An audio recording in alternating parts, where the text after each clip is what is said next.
విజయవాడ పరిసర ప్రాంత ప్రజలకు ముఖ్య గమనిక. నవంబర్ 1వ తేదీన జరగవలసిన ప్రార్థనా శక్తి తైలాభిషేక ఆరాధన తుఫాను ప్రభావం వల్ల నవంబర్ 15వ తేదీకి మార్చబడింది.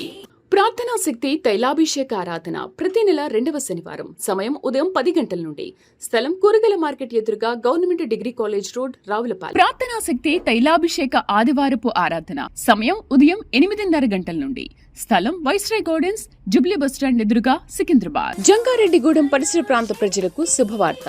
ప్రార్థనా శక్తి తైలాభిషేక ఆరాధన నవంబర్ 10 సోమవారం, సమయం ఉదయం 10 గంటల నుండి, స్థలం దండమూడి రామలక్ష్మి కళ్యాణ మండపం, కరాటన్ జంక్షన్, జంగారెడ్డిగూడెం. ప్రార్థనా శక్తి తైలాభిషేక ఆరాధన నవంబర్ 11 మంగళవారం, సమయం ఉదయం 10 గంటల నుండి, స్థలం క్రాంతి కళ్యాణ వేదిక, మినీ బైపాస్ రోడ్, ఏలూరు. ప్రార్థనా శక్తి తైలాభిషేక ఆరాధన ప్రతి నెల 2వ బుధవారం, సమయం ఉదయం 9 గంటల నుండి, స్థలం airport road, quarry market, Renuka apartment దగ్గర, రాజమండ్రి. ప్రార్థనా శక్తి తైలాభిషేక ఆరాధన ప్రతి నెల 2వ గురువారం, సమయం ఉదయం 10 గంటల నుండి, స్థలం సుబ్బలక్ష్మి కళ్యాణ మండపం, railway new colony, Srikanya theatre, Visakhapatnam. ప్రార్థనా శక్తి తైలాభిషేక ఆరాధన ప్రతి నెల 2వ శుక్రవారం, సమయం ఉదయం 10 గంటల నుండి, స్థలం కాపు కళ్యాణ మండపం, ఎన్ఎఫ్సిఎల్ రోడ్, ఆర్టీఓ ఆఫీస్ పక్కన, ఆర్ఆర్ నగర్, కాకినాడ. యేసయ్య నామమున మీకు వందనాలు తెలియపరుస్తా ఉన్నాను. ఈ దినము వరకు దేవుడు సిద్ధపరిచిన వాగ్దానాన్ని మనం స్వాధీనపరచుకుందాం. పరిశుద్ధ గ్రంథంలో నుండి యోహాను సువార్త 14వ అధ్యాయము 17వ వచనం ద్వారా ప్రభు ఆత్మ మిమ్మల్ని దర్శిస్తూ ఉంది. ఈరోజు ప్రభు మీతో మాట్లాడుతూ ఉన్నారు. ప్రభు మమ్మల్ని దర్శించు, మాతో ఉండని అడుగుతున్నావు కదా. అందుకనే యోహాను సువార్త 14వ అధ్యాయము 17వ వచనంలో 3వ లైన్ అండర్లైన్ చేసుకోండి. ఆయన మీతో కూడా నివసించును, మీలో ఉండును. ఆయన మీతో కూడా నివసించును, మీలో ఉండును. దేవా, మాతో వస్తావా? మాతో నీవు ఉంటావా? నా బిడ్డతో ఉంటావా? నా కుమారుడితో ఉంటావా? నా భర్తతో ఉంటావా? మమ్మల్ని విడిచిపెట్టకు బాబు, నువ్వు విడిచిపెడితే మేము బ్రతకలేమయ్యా అని ఏడ్చి ప్రార్థిస్తూ ఉన్నావు. ఎవరున్నారు, ఎవరు లేరని అనుకుంటున్నామేమో. దేవుడే నీతో కూడా నివసించును. నువ్వు ప్రయాణమైన వెళ్తున్నప్పుడు నీతో కూడా ఆయన ప్రయాణం చేస్తుంది. ఆయన ఆత్మ. నువ్వు పండుకున్నప్పుడు నీ చుట్టూ ఆత్మ కాపుదలగా నీ బెడ్ దగ్గరే ఆవరించి ఉంటుంది. నువ్వు ఎక్కడ మాట్లాడుతావు, ఎలా మాట్లాడాలో నీకు ఆత్మ సహాయం చేస్తూ, అంటే నీతోనే నివసిస్తూ ఉంటాడు ఇక పరిశుద్ధ ఆత్మడు. ఎవరు లేరు, ఎవరు రారు నాతోటి అని అనుకుంటున్నావు కదా. నువ్వు ఎవరు లేని మనిషివి కాదు, ఒంటరివి కాదు. పరిశుద్ధాత్ముడు నీ పక్షంగా ఉన్నాడు. ఆయన మీతో కూడా ఉండును, మీలో ఉండును. లోపడుండి చెడిపోయిన, అనారోగ్యంగా ఉన్నటువంటి, చెడిపోతున్న ప్రతి అవయవాన్ని బాగు చేస్తూ సంపూర్ణ ఆరోగ్యంతో నిన్ను నింపి నీతో కూడా నివసించను. ఎక్కడ దుష్టుడు నీ దగ్గర రాకుండా నిన్ను ఎప్పటికప్పుడు కనిపెట్టుకుంటూ పరిశుద్ధాత్ముడు ఉంటాడనమాట. ఎంత బలమైన మాట ఈరోజు పరిశుద్ధాత్ముడు బయలుపరుస్తున్నాడు. ఆయన మీతో కూడా నివసించును, మీలో ఉండును. ఆయన అంటే యేసయ్య మీతో ఉన్నారు, మీలో ఉన్నారు. అన్నీ ఆయనే చూసుకుంటారు. ఆత్మ తోడుండును గాక. God bless you. పరిశుద్ధాత్మ దేవుడు మన పక్షంగా ఉండి ఎన్నో గొప్ప కార్యములు ప్రభు జరిగిస్తూ ఉన్నారు. ప్రభు గొప్పవాడు. ఆమెన్. నాన్నకి దేవుడు దర్శనం ఇచ్చాడు. నీకు మగబిడ్డని ఇస్తాను, ఇస్సాకు పేరు పెట్టాను. దర్శనం రావటం, అమ్మ గర్భం ధరించటం, నేను పుట్టడం, నాకు ఇస్సాకు అనే పేరు వాగ్దానం ద్వారా దేవుడు బయలుపరచడంలో నాన్న పెట్టారు. చిన్నప్పటి నుండి కూడా నన్ను ఎక్కడ సినిమాకు కూడా పంపకుండా పెంచాడు. ఎక్కడికి బయటికి వెళ్ళలేనివ్వలేదు. ఎక్కడికైనా వెళ్తే సోమవారం నుండి శనివారం వరకు స్కూల్ ఉండేది. ఆదివారం ఉదయం బడుగుపేట అనే ఒక బ్రాంచ్ చర్చిలో ఆరాధన జరిగేది. అక్కడ తీసుకెళ్ళేవారు. మళ్ళీ 1 గంట 2 గంటలకి మా ఊర్లో ఉప్పలగుప్తంలో మెయిన్ చర్చిలో ఆరాధన జరిగేది. సాయంత్రం 4:30 5 అయిపోయింది. అప్పుడు కూడా మా ఫాదర్ ఏం చేసేవాడు, చర్చ్ అయిన తర్వాత కొంచెం టీ తాగి సైకిల్ తీసుకుని పొలం వెళ్ళేవారు. పొలం వెళ్ళినప్పుడు కూడా పొలం కూడా నన్ను కూడా తీసుకెళ్ళేవాడు. పొలం నుంచి వచ్చేప్పుడు చీకటి పడిపోయేది. మళ్ళీ భోజనం చేయటం, కొంచెం హోంవర్క్ ఉంటే చేసుకోవటం, పడుకోవటం. ఇలాగే పెంచాడేమో. ఇంకా ఆయన వైపే నేను చూస్తూ ఉండేవాడిని. ఆయన మాటలు. మా ఫాదర్ చాలా ఒక్క అబద్ధం ఆడకుండా బతికిన మనుషుడు. అతను ప్రభువుని కాపాడుకున్నాడు. ప్రతి సమయం కూడా ఆత్మీయతను కాపాడుకుంటూ నమ్మకమైన సాక్షిగా నిలబడ్డాడు. నా తండ్రికి అంత ప్రయారిటీ నేను ఇస్తూ ఉండేవాడిని. అటువంటి నా తండ్రి సడన్గా దేవుని సన్నిధికి వెళ్ళారు. ఓ రోజుని నాన్న కార్యక్రమం చేయవలసిన రోజు తెల్లారితే రెండో శనివారం, శుక్రవారం సాయంత్రం ఆయన మరణించారని తెలిసింది. బంధువులందరూ వస్తున్నారు. నాన్నకి చాలా మంచి పేరు ఉండటం వాళ్ళందరూ, విలువైన వాళ్ళు, పెద్ద పెద్ద వాళ్ళందరూ వస్తున్నారు. నా గుండె పగిలిపోయినంత బాధ అయింది నాన్న లేరన్నప్పుడు. తెల్లారితే రెండవ శనివారం రాజమండ్రి తైలాభిషేక ఆరాధన ఉంది. నాకు పెద్ద పరీక్ష పడింది అనమాట. ఇప్పుడు నేను నా కన్న తండ్రికి ప్రయారిటీ ఇస్తానా, పరిశుద్ధమైన తండ్రికి ప్రయారిటీ ఇస్తానా? ఇప్పుడు నేను ఎటు వెళ్ళాలి? నేను నా తండ్రి పోయాడని నేను తైలాభిషేక ప్రార్థన మానేనా? అక్కడికి చాలామంది, వేల మంది ప్రజలు వస్తారు. ఆ ప్రార్థన మాని నా తండ్రి మృతదేహం దగ్గర ఉండి నేను విలాపించుతూ, అంటే బాధలో ఉండనా? వారందరికీ పాస్టర్ గారు వాళ్ళ ఫాదర్ చనిపోయారట, ఈరోజు ప్రార్థన లేదంటే అన్ని వేల మంది ప్రజలు ఎన్నో ఆశలతో, దైవజనుడు వస్తాడు, వాక్యం ప్రకటిస్తాడు, వాగ్దానాన్ని ప్రకటిస్తాడు, చేతుల నుంచి ప్రార్థిస్తాడు, నేను బాగుపడతాను, నా పనులన్నీ అవుతాయి అని ఎంతో ఆశతో నెల రోజుల నుంచి సిద్ధపడి వారు ప్రార్థనకు వచ్చే రోజు ప్రార్థన లేదంటే ఎలా ఉంటుంది? నేను ఆలోచన చేసుకున్నాను. ఆ సాయంకాలంలో నా తండ్రి బాడీని చూసి బాధపడ్డాను. మళ్ళీ వెంటనే నేను దేవునికి లెక్క చెప్పవలసిన వాడనై ఉన్నాను. ఎవరికి లెక్క చెప్పాలి? నేను దేవునికి లెక్క చెప్పాలి. ఓకే, నాన్న దేవుని దగ్గరికి వెళ్ళిపోయాడు, నేను ఆయన దగ్గర కూర్చుని ఏడవటం కాదు, పరమ తండ్రి సేవ చేయటానికి మనం వచ్చాము. ఈ సమర్పణ మనం కాపాడుకోవాలి. ఇది పెద్ద పరీక్ష. ఇప్పుడు నా కొండ ఎవరు? నా కోట ఎవరు? నా తండ్రా? జన్మనిచ్చిన తల్లిదండ్రులు మన కోట కాదు. రక్షణ ఇచ్చిన యేసు తండ్రి మన కోట, మన కొండ అయి ఉన్నాడు. ఆమేన్, హల్లెలూయా. నేను నా మనసును మరలా కుదురుపరుచుకుని మళ్ళీ ప్రయాణం చేసి రాజమండ్రి వెళ్ళి తైలాభిషేక ప్రార్థనలో మరలా అసలు నాకు పరిశుద్ధాత్ముడు నన్ను నిలబెట్టాడు. ఆత్మతో నింపబడి నేను అదంతా మర్చిపోయి మంచి వాక్యం బోధించి అందరికి ప్రార్థన చేసి, అందరికి చివరి మనిషి వరకు ప్రార్థన చేసాక అప్పుడు వెళ్ళానమాట. అప్పుడు బంధువులందరూ కూడా ఇదేంటి తండ్రి చనిపోయినా కూడా ప్రార్థన మానలేదంటే ఈ మనుషుడు అన్నారు. నేను ఆయన స్వరం విన్నాను, ఆయన స్పర్శ రోజు అనుభవిస్తున్నాను కనుక ఆయన విలువ నేను గ్రహించుకున్నాను. అందుకనే ఈ పాటలో ఈ మాట గుర్తొచ్చింది. నా కొండ ఎవరు? భార్య కంటే, భర్త కంటే, తండ్రి కంటే, తల్లి కంటే, ఆస్తి అంతస్తుల కంటే మన నిజమైన బంగారు కొండ. కుడి చేయి పైకెత్తి చెప్పండి, నా నిజమైన బంగారు కొండ నా యేసయ్య అని చెప్పండి. 7 మార్లు చెప్పండి. 1, నా నిజమైన బంగారు కొండ నా యేసయ్యే, నా నిజమైన బంగారు కొండ నా యేసయ్యే, నా నిజమైన బంగారు కోట యేసయ్యే. హల్లెలూయా. గట్టిగా హల్లెలూయా చెప్పండి. మనం ప్రేమిస్తే ఆయన్ని అలా ప్రేమించాలి. నా సంతోషం ఏంటంటే కొంచెం అలసట అవుతున్నా కానీ ఆత్మలో నేను ఆనందిస్తున్నాను. ఎందుకంటే మనము జీవము కలిగిన కొండ కలిగిన దేవుణ్ణి కలిగి ఉన్నాం. ఆమేన్, హల్లెలూయా. గట్టిగా హల్లెలూయా చెప్పండి. మీరు ఏ విషయంలో భయపడకండి. నాకేముంది, నాకు ఎవరున్నారని ఏడుస్తాం కొన్ని సమయాల్లో. నువ్వు సరిగ్గా తెలుసుకోగలిగితే నీకు ఊహించలేనంత బలమైన దేవుడు ఉన్నాడు. అందుకని మనం పాట పాడుకోవాలి ప్రతి బలహీన సమయంలో. నా కొండయు నా కోటయు నా ఆశ్రయము నీవే, నా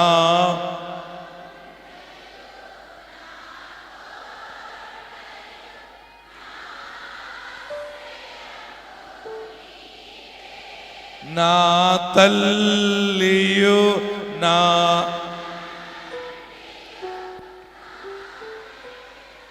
విడచినను, నా తల్లి నా ఒకవేళ మరచినను ఆపత్కాలములో చేయి విడువకను, యెహోవా నన్ను చేరదీయును. ఆపత్కాలము చేయి యెహోవా నన్ను చేరదీయును. హల్లెలూయా. గట్టిగా హల్లెలూయా చెబుదాం. మరి ఇంతవరకు మన ప్రార్థన ద్వారా దేవుడు 8600 మందికి పైగా దేవుడు గర్భఫలాలు ఇచ్చాడు. గట్టిగా చప్పట్లు కొట్టి ప్రభుని స్తుతిద్దాం. ప్రియులరా, నంద్యాలలో మరి అద్భుతమైన పరిచర్య జరిగింది. ఎన్నో వేల మంది ప్రజలు నంద్యాల పట్టణ పరిసర ప్రాంతాల నుంచి తరలి వచ్చారు. ఆ ప్రజలందరి కొరకు ప్రార్థన చేశాం. బలమైన సాక్ష్యాలు దేవుడు అనుగ్రహించి ఉన్నాడు. చూద్దాం, ఈ యొక్క సాక్ష్యాన్ని చూద్దాం. పెండ్లైన 20 సంవత్సరాలకి దేవుడు గర్భఫలం ఇచ్చాడు. పెండ్లైన ప్రతి సంవత్సరం కూడా ఈ సంవత్సరం దేవుడు ఇస్తాడు, ఈ సంవత్సరం పిల్లలు పుడతారని వారు ఎన్నో ప్రయత్నాలు చేశారు. ఎన్నో ప్రయత్నాలు చేసి ఆస్తిని సంపాదించవచ్చు, ఎన్నో ప్రయత్నాలు చేసి భర్తను సంపాదించవచ్చు, ఎన్నో ప్రయత్నాలు చేసి చెప్పాలి బంగారం సంపాదించవచ్చు, అన్నీ సంపాదించుకోగలను. కానీ పిల్లల్ని మనం సంపాదించలేం. పిల్లల్ని ఇచ్చేవాడు గర్భఫలం యెహోవా అనుగ్రహించు బహుమానమే. పిల్లల కొరకు వచ్చిన వాళ్ళరా భయపడకండి, 100% దేవుడు మీకు బిడ్డలను ఇస్తాడు. 20 సంవత్సరాలకి దేవుడు బిడ్డనిచ్చాడని సాక్ష్యం చెప్పింది. ఈ సాక్ష్యం విందాం. రమేష్, సుభాష్ని, వీరు చెరుపల్లి నంద్యాల జిల్లా నుండి ఇక్కడ తైలాభిషేకానికి వచ్చారు. వీరికి వివాహం జరిగి 20 సంవత్సరాలు అయింది. 20 సంవత్సరాలు అయినా గర్భఫలం పొందుకోలేదని చాలా హాస్పిటల్స్కి తిరిగారు. ఎన్నో మందులవి కూడా వాడడం జరిగింది. గర్భసంచి మీద నీటి బుడగలు ఉన్నాయని డాక్టర్స్ చెప్పేవారు. కానీ వైద్యం చేయించుకున్నా తను గర్భం పొందుకోలేకపోయింది. అప్పుడు కర్నూలులో తైలాభిషేకం జరుగుతున్నప్పుడు అక్కడికి వచ్చారు వారు. తర్వాత ఇక్కడ నంద్యాలకు కూడా తైలాభిషేకానికి వచ్చి ప్రార్థన చేయించుకున్నప్పుడు దైవజనులు ప్రార్థన చేసి నీకు కుమారుడు పుడతాడని దైవజనులు ప్రార్థన చేసి తనకి ఫలం ఇచ్చి పంపించారు. దైవజనులు ప్రార్థన చేసిన విధముగా తనకి దేవుడు గర్భఫలాన్ని కుమారుని ఇచ్చారని వారు సాక్ష్యం చెప్తున్నారు. వివాహం జరిగిన 20 సంవత్సరాలకి దేవుడు తనకి దైవజనులు ప్రార్థన చేయగా వారికి గర్భఫలాన్ని ఇచ్చాడు దేవుడని వారు చెప్తూ ఉన్నారు. ఈ సాక్ష్యం దేవుడు దీవించునుగాక. ఆమేన్. హల్లెలూయా. మరి 3 సంవత్సరాలు, 4 సంవత్సరాలు, 5 సంవత్సరాలు అయిపోయింది, 10 అయిపోయింది, 11 అయిపోయింది, 12, 15, 18. ఇంకెప్పుడు పుడతారు? పుట్టరని అనుకుంటున్నావేమో. దేవుడు నీకు తప్పకుండా ఇస్తాడైనా. ఆమేన్. ఆ బిడ్డను ఎత్తుకుని నా చేతిలో పెడుతున్నప్పుడు నాకు ఆనందమైంది. ఈ బుడంకాయ గడ 20 సంవత్సరాలు ఎక్కడున్నాడు అని. దేవుడు మన కొరకు దాచిపెడతాడు. ఆయన దాచిపెట్టిన మేలు ఎంతో గొప్పది. తగిన సమయం వచ్చినప్పుడు ఆయన ఇస్తాడు మనకి. రెండవది చూద్దాం. ఒక ఆమె అడిగింది, నాకు బిడ్డ, నా కుమార్తె డాక్టర్ అవ్వాలి ప్రభువా అని ఆశ ఉందంట ఆమెకి. చాలా చిన్న మిషన్ ఏదో కుట్టుకుని బ్రతుకుతారు వాళ్ళు. చాలా చిన్న ఫ్యామిలీ. తన ఆ బిడ్డ ఆమె కోరిక ఏంటంటే తన కుమార్తె డాక్టర్ అవ్వాలి. డాక్టర్ అవ్వాలి, డాక్టర్ సీట్ కొనాలంటే 1,50,00,000, 2 కోట్లు కూడా అవుతుంది. ఎవరిస్తారు?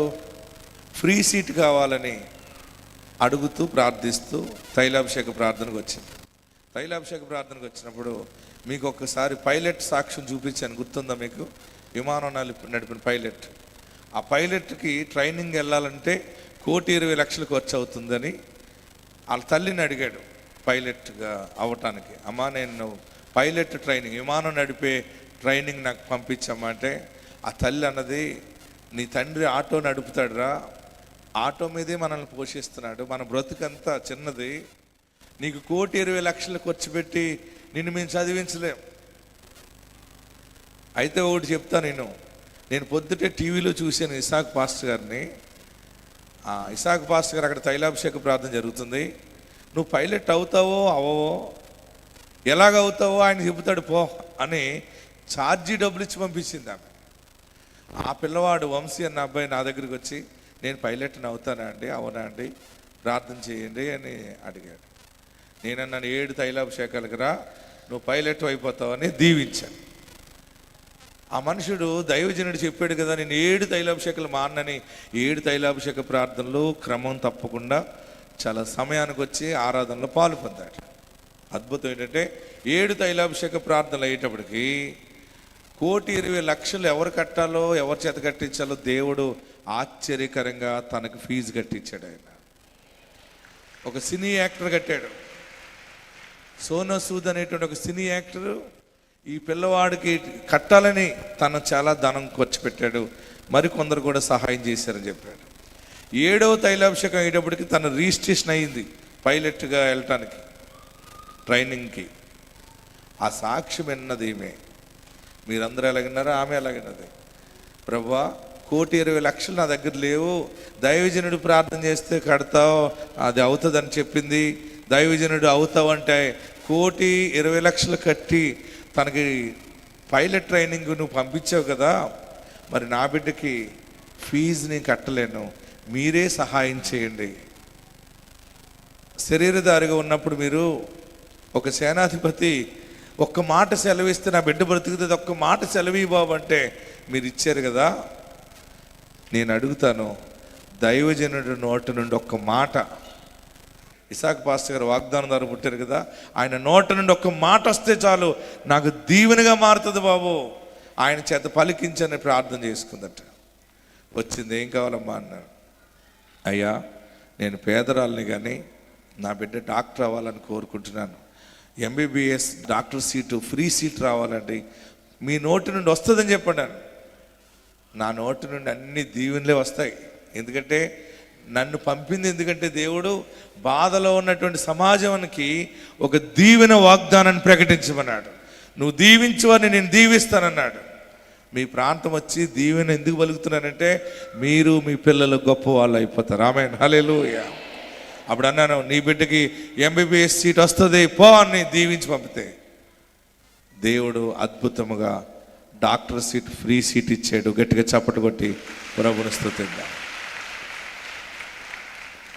ఇలాగా డాక్టర్ అవ్వాలన్న సాక్ష్యాలు దగ్గరగా 18-19 సాక్ష్యాలు ఫ్రీ సీట్లు వచ్చి ఈరోజు అపోలో హాస్పిటల్లో, పెద్ద కేర్ హాస్పిటల్లో, చాలా చోట్ల ప్రార్థన ఆశీర్వాదాలతో ఫ్రీ సీట్లు వచ్చి ఎంబీబీఎస్ కంప్లీట్ చేసి పీజీలు చేసి డాక్టర్లు అయిపోయిన వాళ్ళు చాలామంది ఉన్నారు. నేను ఎందుకు ఈ సాక్ష్యం మీ ముందు పెడతానంటే, మీ పిల్లల్ని చదివించండి, కష్టపడైనా చదివించండి. డబ్బు లేకపోయినా పర్వాలేదు, డబ్బు ఇచ్చే దేవుడు మీ బిడ్డలకు ఉన్నాడు. మీ బిడ్డలకి బంగారు భవిష్యత్తులు ఇస్తాడు. వారిని కూలి పనికి పంపకండి, దేనికి పంపించాలని, ప్రార్థనలకు పంపించండి, భక్తి నేర్పించండి. మరి తల్లి ఎలా పోరాడి పొందుకుందో ఈ సాక్ష్యం విందాం. ఎస్, నెడవనూరు గ్రామం నుంచి వచ్చాను, టంగుటూరు మండలము. నా పెద్ద కుమార్తె విషయంలో దేవుడు చేసిన మేలుని బట్టి నేను సాక్ష్యం చెప్పబోతున్నాను. పెద్ద కుమార్తె విషయంలో అమ్మాయిని డాక్టర్ చేయాలని 7వ తరగతి నుంచి ఎంతో పట్టుదలతో నేను పోరాడుచున్నాము. ఆ బిడ్డలు చదివించుకోవడానికి పనులకు వెళ్ళటకు నేను మొదలుపెట్టాను. మిషన్ కుట్టుకుంటూ చేతైన పనులన్నీ నేను చేయుటకుని మొదలుపెట్టాను. ఆ బిడ్డది ఇంటర్ పాస్ అయినప్పుడు ఇంటర్లో మార్కులు ఎక్కువ వచ్చినాయి కానీ ఎంబీబీఎస్ సీట్ రాదన్నారు. మళ్ళా ఈ సంవత్సరము ఆ బిడ్డను మళ్ళా కోచింగ్ ఇప్పించాం విజయవాడలో. ఇప్పించినప్పుడు ఆ బిడ్డ పాస్ అయింది కానీ సీట్ ఇంకా మళ్ళీ కాలేజీలు వదలలేదు. పోయిన నెల ఇక్కడికి వచ్చాను. ఇక్కడికి వచ్చి కూర్చొని బాగా వేడుస్తూ నేను, ప్రభా, ఆనాడు అదిగో సేనాధిపతి మాట సెలవిస్తే చాలు నా కుమార్తె స్పష్టపడిద్ది అన్నట్లు నేను ఆయన నోటి తాయి చూస్తున్నా. అయ్యా, నువ్వు ఒక్క మాట చెప్పు, నా బిడ్డకి సీట్ వచ్చిద్ది, నువ్వు ఒక్క మాట చెప్పని ఆ శివరుని నుండి నేను నా బిడ్డకి ఎంబీబీఎస్ సీట్ రావాలి అని నేను పెద్దగా వేడ్చినప్పుడు ఒకటే అన్నాడు, వచ్చిద్ది పో అన్నాడు. వచ్చిద్ది పో అన్నప్పుడు నేను ఇంకా వారంలోనే ఇంటికి వెళ్ళాను. ఆ రోజు సాక్ష్యము ఫ్లైట్ గురించి చెప్పారు. వాళ్ళకి 1,60,00,000 కావాలి ఆ ఫ్లైట్ రావటానికి, కానీ అంత డబ్బు లేదు. 7 వారాలు వచ్చినప్పుడు నాకు ఆ డబ్బులు వచ్చినాయి, నేను ఫ్లైటర్ నవ్వానని సాక్ష్యం విన్నాను. నేను ఆ సాక్ష్యమే నేను బలంగా ఇంటికి పట్టుకొని వెళ్ళాను. ఇంటికి వెళ్ళిన తర్వాత పోయిన వారం నేను సాయంత్రం 5 గంటలకి బిడ్డకి ఎంబీబీఎస్ సీట్ వచ్చిందని ఫోన్ చేశారు. ఫోన్ చేసినప్పుడు ఎంతో సంతోషం వేసింది. సంతోషం వేసిన 8 గంటలకల్లా మళ్ళీ 1,70,000 కట్టాలని ఫోన్ వచ్చింది. అప్పుడైతే మా దగ్గర ఏమీ లేదు. అమ్మాయికి సీట్ అయితే అనకాపల్లిలో వచ్చింది, కోనసీమ కిమ్స్ హాస్పిటల్లోకి వచ్చింది, కాలేజీలోనే వచ్చింది. ప్రభా, సీట్ అయితే పోయిద్దేమో, మళ్ళీ అంత మేము కట్టలేమని నేను మా చెల్లెలు ఒకరికొకరు ఏడ్చుకొని ఆ రోజు నాకు అది గుర్తొచ్చింది. 1,60,00,000 ఆ బిడ్డకి ఇచ్చిన దేవుడు నాకెందుకు ఇవని ప్రార్థన చేసుకొని రాత్రి 9 గంటలకు వెళ్ళాం పల్లెలోకి. 12 అయిందాక డబ్బులు ఎంతమందినో అడిగాము ఇద్దరం కలిసి, ఎవరు చేయి జారలేదు. కానీ ఇద్దరు, నేను అడిగినామా 50,000 ఇస్తానంది, ఆ బిడ్డ అడిగినామా 50,000 ఇస్తానంది. ఆ సాయంత్రం గురువారం నైట్ వెళ్ళాము, బయలుదేరి వెళ్ళి అక్కడికి వెళ్ళి శుక్రవారం బిడ్డని జాయిన్ చేశాను. ఈరోజు నా బిడ్డ MABS కాలేజీలో చదువుకుంటుందంటే అది దేవుని కృపే. ఈ చిన్న సాక్ష్యం దీవించిన గాక. దేవునికి మహిమ కలుగును గాక. ఆమె అడిగిన సీటేమో కోట్ల మీద విలువైన సీటు. కనీసం ఆ కాలేజీ వాళ్ళు 1,60,000 కట్టమ్మా అంటే ఆ డబ్బులు కూడా లేవు. ఏ డబ్బులు ఉంటే మన దగ్గర? బీదలకి ఎవరున్నారంటే యేసయ్య ఉన్నాడు. ఆమేన్. బీదలైనా చిన్నవారైనా పెంట కుప్పల మీద ఉన్న మనకి పరిశుద్ధాత్ముడు తోడున్నాడు. ఆయన పేదల పాలిట పెన్నిది. ఆమేన్. పెంట కుప్పల మీద ఉన్న వారిని పైకి లేవనెత్తుతాను అన్నాడు. అంతే. నిజముగా పెంట కుప్పల మీద ఉన్న మనల్ని ఆయన పైకి లేవనెత్తుకుంటూ వస్తూ ఉన్నాడు. మనుషులు ఎవరు మనల్ని లేవనెత్తరు, ఇంకా మన మీద పెంట వేసేస్తారు. మంచి రోజులు వచ్చినాయి, మీకు ప్రార్థనా శక్తి మీ దగ్గరికి వచ్చింది. దేవుడు మీ ప్రాంతాన్ని బహుగా ఆశీర్వదించును గాక. మరొక సాక్ష్యాన్ని మీకు చూపిస్తున్నాను చూడండి. ఒంగోలులో 20 సంవత్సరాలకి గర్భఫలం వచ్చింది. ఒంగోలులో ప్రతి పట్టణంలో లేటుగా పిల్లలు పుట్టలేని అందరికీ చెప్పండి, మీరు నమ్మగలిగితే యేసు నామంలోకి రండి, యేసయ్య మీకు బిడ్డల్ని ఇస్తాడని చెప్పండి. ఎస్. మాది చీరాల, బాపట్ల జిల్లా. నేను చెప్పబోయే సాక్ష్యం, పెళ్ళయ్యి 20 సంవత్సరాల పైన అవుతుంది నాకు. తర్వాత బాబులు పుట్టి చనిపోతున్నారు. పుట్టారు, 2-3 చనిపోయారు. తర్వాత ఇప్పుడు బాబు పుట్టాడు. నాకు యేసు రక్తమే రాసుకున్నా. నాకు ఏ మెడిసిన్ లేదు. హాస్పిటల్కి వెళ్తే నువ్వు బతకవు, నీ బాబుకి నీకు ఇద్దరికి మేము గ్యారెంటీ చెప్పలేమని చెప్పని అంటున్నారు. మా ఆయన నేను ఇద్దరం మాట్లాడుకొని, మరి మనం చూయించుకునే పరిస్థితి కాదు, మరి నువ్వు బతకాలి ముందు బాబు, తర్వాత సంగతి అని అన్నాడు. కాదు, ఇద్దరిలో ఎవరో ఒకళ్ళే ఛాన్స్ అని అంటున్నారని చెప్పని ఇద్దరం ఎన్నోసార్లు ఏడ్చుకొని బాధపడ్డాం. తర్వాత అయ్యగారి దగ్గరికే వచ్చి మేము ప్రతి నెల తీసుకెళ్తాం యేసు రక్తం బాటిళ్ళు. నేనైతే మాత్రం ఈ బాబుకి మెడిసిన్ ఏమి వాడాల, యేసు రక్తమే మెడిసిన్ ఈ బాబుకి. మాకు దేవుడిచ్చిన బిడ్డగా ఈ బిడ్డను మేము భావించుకొని, ఇప్పుడు కూడా ఈ బాబు బాగాపోతే యేసు రక్తమే రాయి, తగ్గిపోయిద్ది. మనకి ఏ మెడిసిన్ వద్దు, యేసు రక్తమే రాద్దాం. ఈ కాలు ఇప్పుడు నొప్పిగా ఉంది, హాస్పిటల్ తీసుకెళ్దామన్నా కూడా హాస్పిటల్లో దేవద్దు, అయ్యగారి దగ్గరికి తీసుకెళ్ళి బాబుని చేతిలో పెడితే వాడికి అంతా నయం అయిపోయిద్దని చెప్పని పంపించాడు ఇప్పుడు మమ్మల్ని. ఆ సాక్షి నంద్యాలలో చెప్పారు కానీ వాళ్ళు ఎక్కడోళ్ళు. దేవుడు మనకు తోడుగా ఉన్నాడు. ఆయన రక్షణ ఈ ప్రాంతానికి కలుగును గాక. హల్లెలూయా. గట్టిగా హల్లెలూయా చెప్దాం. ఈ దినము దేవుడు నీకు ఇచ్చిన మాట, నీకు విరోధము, నీకు విరుద్ధముగా శత్రుత్వము, పూర్ణ బలము కలిగి అన్ని అధికారాలు కలిగి నీ మీద ఏలుబడి చేయడానికి వచ్చిందేమో, అయినా నువ్వు ఓడిపోవు. దేవుడు దానిని నీ ముందు కొయ్యబడినట్లుగా నిర్మూలము చేస్తున్నాడు. ఆయన కోత ఎందైనట్లు కోయబడినట్లుగా అది నిర్మూలమైపోతుంది. నీకు విరోధముగా రూపించబడిన ఎంత పెద్ద చీకటి శోధనైనా సరే అది పెద్ద తుఫానుకి ఎగిరిపోయినట్టుగా ఎగిరిపోతుంది. అందరు 2 చేతులు పైకి చాపి భయపడద్దు. నీ ముందున్నటువంటి శోధన దేనికి నువ్వు భయపడితేమో, దేనికి ఏడుస్తున్నావో, నా బ్రతుకు ఇలాగ అయిపోయింది, నా జీవితం ఏంటి, నేను ఎప్పుడు బయటపడతాను, ఎప్పుడు స్వతంత్రంగా నేను బ్రతుకుతానని ఏడుస్తున్నావు కదా, దేవుడి దినాన్ని దాన్ని నీకు నిర్మూలన చేస్తున్నాడు. 2 చేతులు పైకెత్తుదాం. రెండవది, నేను నిన్ను బాధ పరిచితినే, నేను నిన్నిక బాధ పెట్టను. అయిపోయింది బాధ.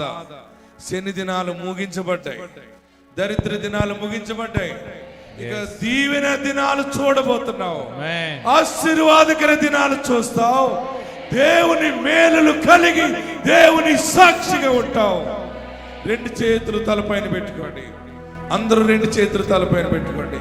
నా పాపములు క్షమించేసయ్యా, నన్ను పరిశుద్ధపరిచేసయ్యా, నన్ను బాగు చేయేసయ్యా, నన్ను నీ సాక్షిగా నిలబెట్టేసయ్యా, నా ఇంటికి నీ రక్షణ దయచేయి. ఈరోజు మాట్లాడావు, నిన్ను బాధపరిచితేనే ఇక బాధ పెట్టను అన్నావు. తండ్రి స్థానంలో మాట్లాడావు, తల్లిగా మాట్లాడావు, ఎంత ఆదరణ ఇచ్చావయ్యా. ఇక బాధ పెట్టనన్న ఒక్క మాట చాలు బాబు, నన్ను నిశ్చయముగా ఆశీర్వదించు. యేసయ్య, నా ఇంటికి నువ్వు కాపురిగా ఉండాలి. యేసయ్య, నా ఇంటికి నువ్వు రాజుగా ఉండాలి. అందరూ ప్రార్థన చేయండి. ఎక్కడున్నవారు అక్కడే 2 చేతులు తలపైన పెట్టుకుని నన్ను ఆశీర్వదించు. నీ చేతుల మీదుగా దీవెన దిగుతుంది. నీ శిరస్సులో ఎన్నో తలంపులు ఉన్నాయి కదా, ఇలా జరిగితే బాగున్ను, ఇలాగైతే నేను స్థిరపడతాను, మేము బాగుపడతాను అంటున్నావు కదా. పరిశుద్ధాత్ముడు నీ చేతుల మీద ఆత్మను కుమ్మరిస్తాడు. నీ శరీరం లోపలికెళ్ళి నీ యొక్క అవయవాలన్నిటిలో, ఆర్గన్స్ అన్నిటిలో ఆత్మశక్తి దిగి బాగు చేస్తుంది. గుండె జబ్బును బాగు చేస్తుంది. నీ నరాల్లో, మాంసఖండ్రాల్లో ఆ పరిశుద్ధ శక్తి పాదముల వరకు దిగుతుంది. 2 చేతులు తలపైన పెట్టుకుని 7 మార్లు యేసయ్యా అని పిలవండి. 1 2 3 4 5 6 7. నా పాపాలు క్షమించు, నా ఇంటి వారి పాపాలు క్షమించు, నన్ను పరిశుద్ధపరచు. అందరూ ప్రార్థన చేయండి, అందరూ ప్రార్థన చేయండి. నా ఇంటికి నువ్వు కాపరిగా ఉండాలి. స్తోత్రం స్తోత్రం స్తోత్రం.